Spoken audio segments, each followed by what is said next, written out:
ప్రపంచ దేశాల మీద ఇష్టారాజ్యంగా వేస్తున్నటువంటి టారిఫ్‌లు, ఆ టారిఫ్‌ల వ్యవహారానికి సంబంధించి ఎదురవుతున్నటువంటి సవాళ్లు, ఆ సవాళ్ల మీదన అమెరికన్ సుప్రీం కోర్ట్‌లో జరిగినటువంటి వాదోపవాదాలు, దాని మీద తీర్పు మొన్నటి శుక్రవారం రావాల్సుంది. కానీ వాయిదా పడింది.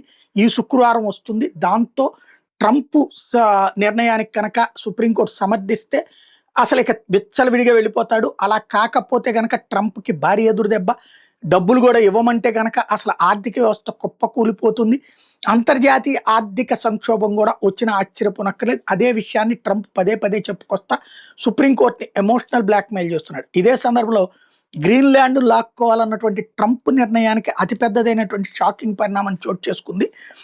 ఇంతవరకు యూరప్ దేశాలు అంగీకరించకపోతే యూరప్ నాటో దేశాలు అలాంటి 10 దేశాల మీదన 10% సుంకం వేసి వాళ్ళని బ్లాక్‌మెయిల్ చేస్తున్నట్టు ట్రంప్‌కి సొంత దేశంలో సొంత పార్టీకి సంబంధించినటువంటి ప్రజాప్రతినిధులే అడ్డం తిరిగారు.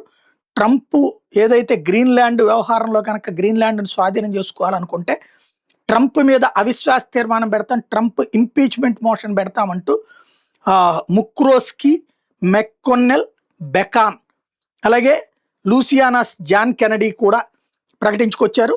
ఓవరాల్‌గా ఇక ట్రంప్ మీదన సొంత పార్టీలో తిరుగుబాటు అన్నటువంటిది అమెరికా ఫస్ట్ అనేటటువంటి పదానికి నియంతృత్వం అర్థం కాకూడదు అన్నటువంటి పాయింట్‌తో వీళ్ళు అమెరికా పరువు తీస్తున్నాడు ఇట్లాంటి పనులు చేస్తా అంటూ రివర్స్ అవుతున్నారనమాట.